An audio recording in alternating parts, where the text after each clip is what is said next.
Hitman here.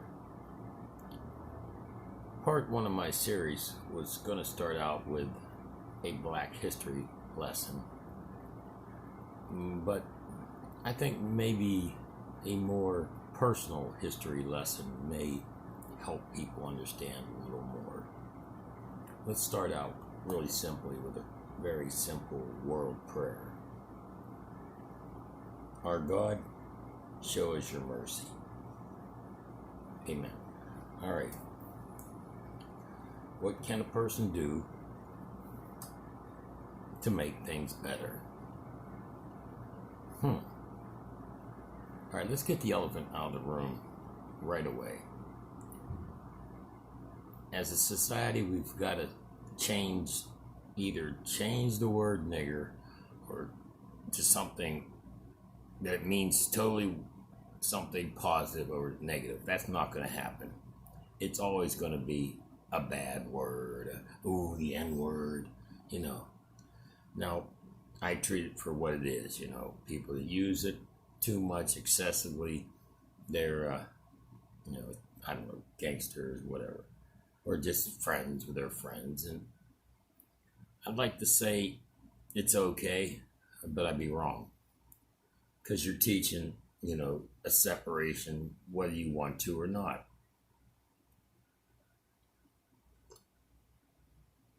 Now I can go into a bunch of crap about that.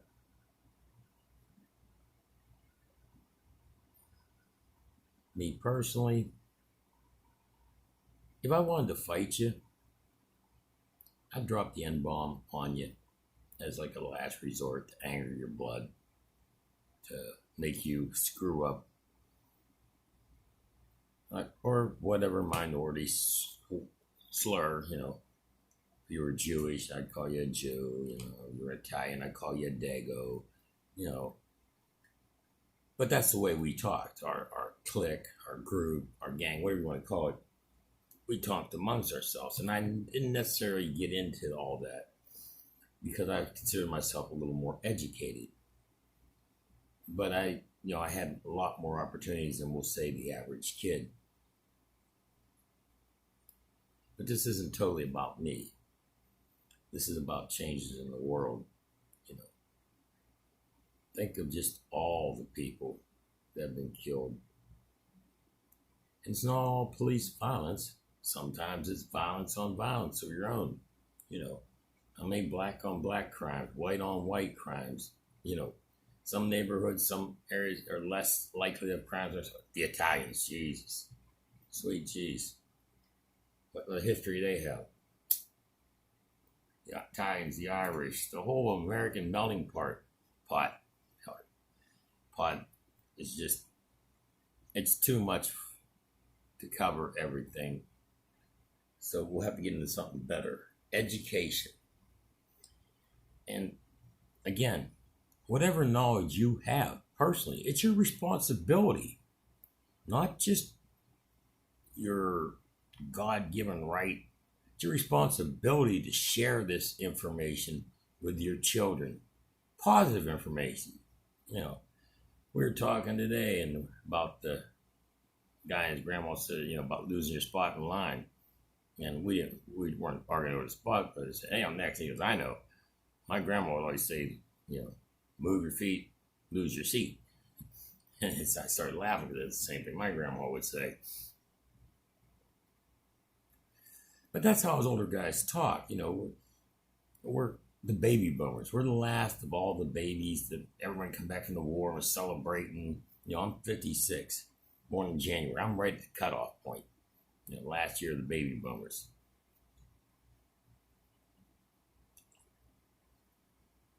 Now, one time, I was in the karaoke bar up the street. And I sang a song by Dynamite Hack called Boys in the Hood, which is the original version, Eazy-E. I sing a song all the time, never had a problem. And there's the part where they, punk ass tripping and it's okay.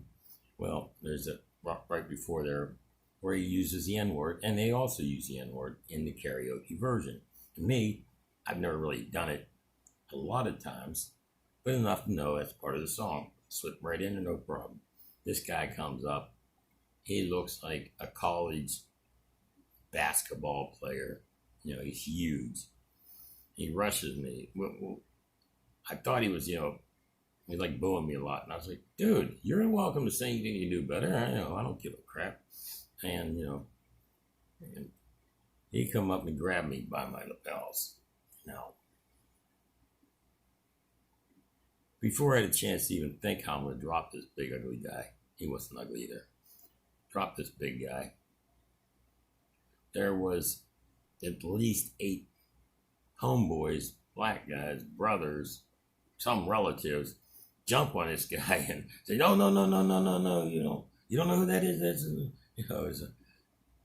They knew. Well, Ginger, Mike Ginger, of course, she's infused. I like that better than some of the other friends.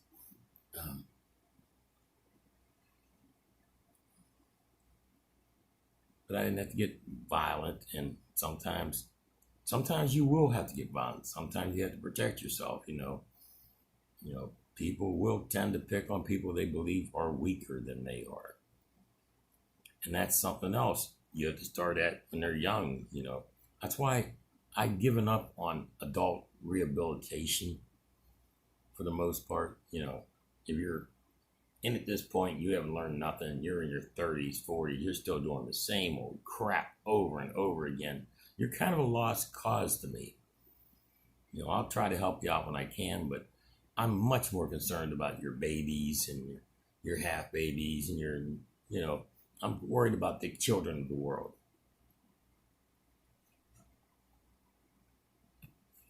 But right now, the problems are fucked.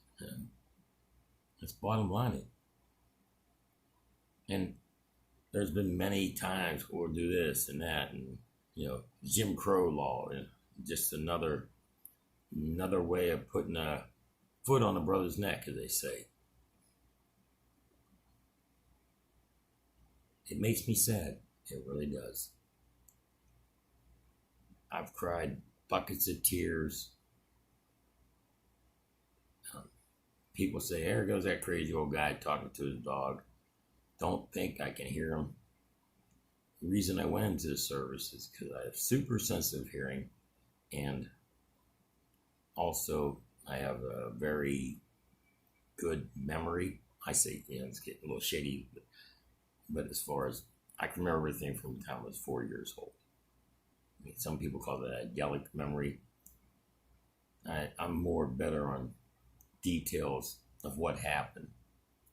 That's why I used to be in charge of codes and shit like that. That's neither here nor there. Wasn't my life work, if you will.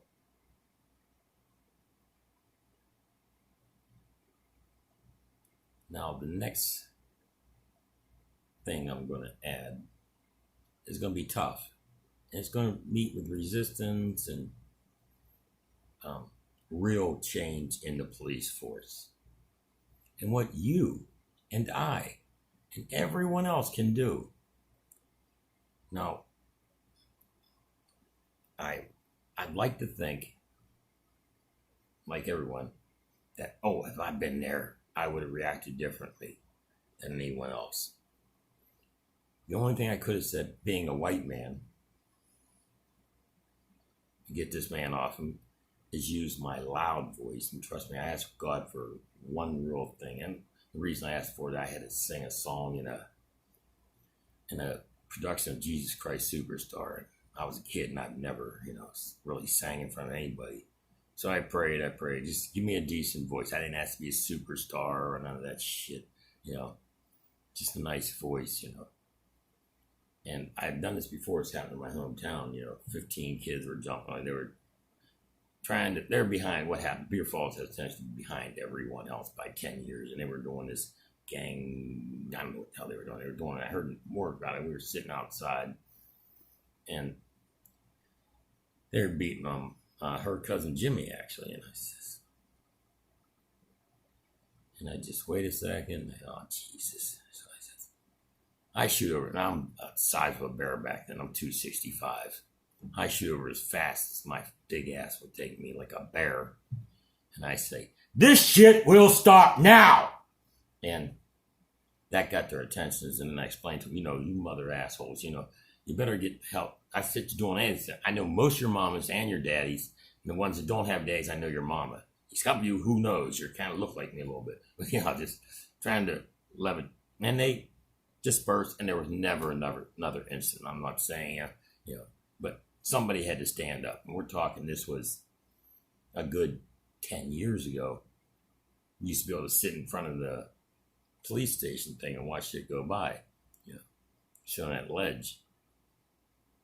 This is after they removed the park benches.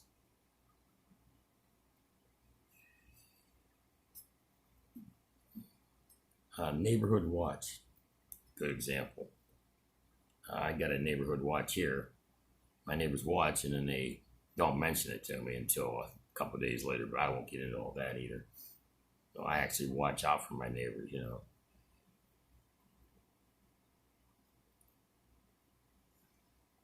Of course, I am the crazy guy in the neighborhood, and I don't care. I prefer you think I'm crazy. The kids and the animals and most of the people know what's deep in my heart, That's why I had to chase a little girl away the other day. She wanted to follow me, and she was just little, like 2 or 3. And I was like, "Honey, you got to go back. I can't follow us, I could get myself in trouble, As a matter of fact, one time, went down to her grandmother's, the neighbors, who have a couple pretty little black girls, light black girls, I'm sitting out there in what I call the pedophile van, because it was a white van, just the side windows, the big mirrors, barely see out the back. Hated that van, but I needed a vehicle. The only thing it was good for was making money as far as hauling shit. That thing never stalled. Hell, I gave it to another guy for like $400, and it still lasted him 6 more months.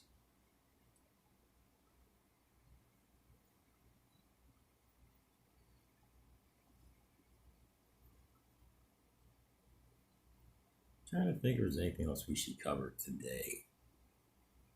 No, I'm no saint. Far from it. I've heard the voice of God, and I've seen the devil's face, and not necessarily in that order. I had the calling before most people even have the realization. I went and talked to the local priest about it, and he said, "Son, you need to go out and at least experience life, be with a woman, more or less, whatever, And Father Herrick, God bless his soul, he knew what he's talking about.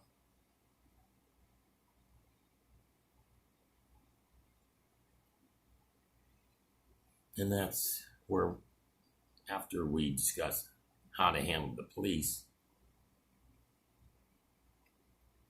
we'll get into my religious beliefs and my beliefs on philosophy and karma, etc. The simplest thing about that is the AA book. I used to 12-step. Nothing worse than going to get a guy who's drunk. You had to bring a bottle with you, and you haven't been drinking, So, got the big book that's laying around here somewhere. The AA big book. And that is, say you don't have a belief in God. Well, then believe in something. All right. Hitman out.